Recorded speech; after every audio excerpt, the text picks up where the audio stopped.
Din il-bidla hi pass ieħor importanti biex inkomplu nsostnu lil ħaddiema u uffiċjali tagħna fl-amministrazzjoni pubblika, dawk li kuljum jaqdu dmirhom b'sens ta' doveru lealtà lejn pajjiżhom u lejn il-poplu Malti Wawċi. Saħaq dan il-Prim Ministru Robert Abela waqt konferenza tal-aħbarijiet fejn fiha ġiet ippreżentata riforma dwar uffiċjali pubbliċi u dawk f'entitajiet governattivi. U żied li din ir-riforma waslet fi stadju fejn ġiet ippreżentata f'abbozz biex jgħaddim il-Parlament qabel dan jaġġorna għas-sajf.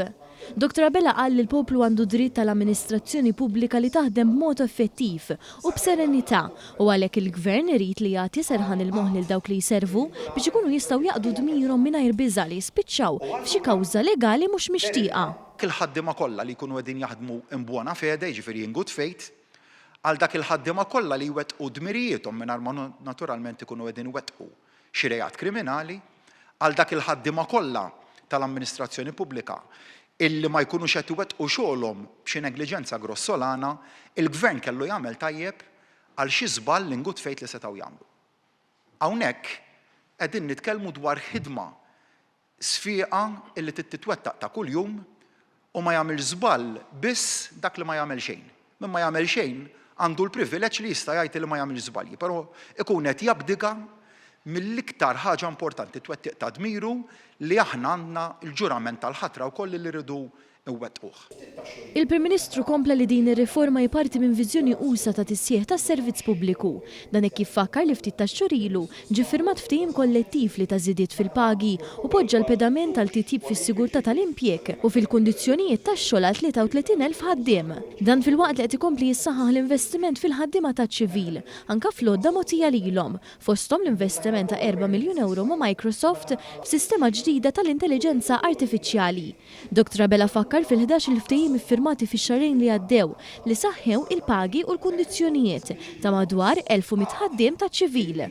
Il-Ministru għall-Ġustizzja u Riforma fis-settur tal-Kostruzzjoni Jonathan Attard qal li din il-liġi tinkoraġġixxi t-teħid ta' deċiżjonijiet responsabbli filwaqt li trażżan l-abbuż tal-poter u tissalvagwardja d-drittijiet legali taċ-ċittadini. Madankollu sostna li din il-protezzjoni mhix assoluta.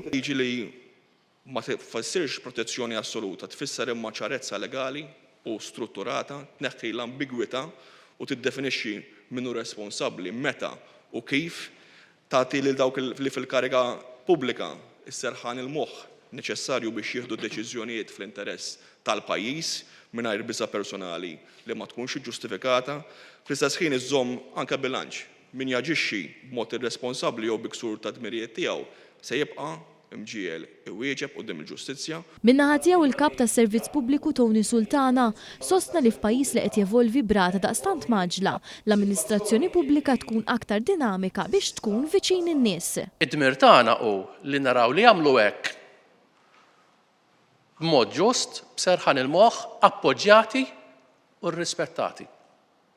Għalhekk, Sinjur, illum hija dikjarazzjoni tal-impenn tal-Gvern lejn l-uffiċjali pubbliċi. Hija dikjarazzjoni wkoll illi dak li kien imwiegħed qed jitwettaq.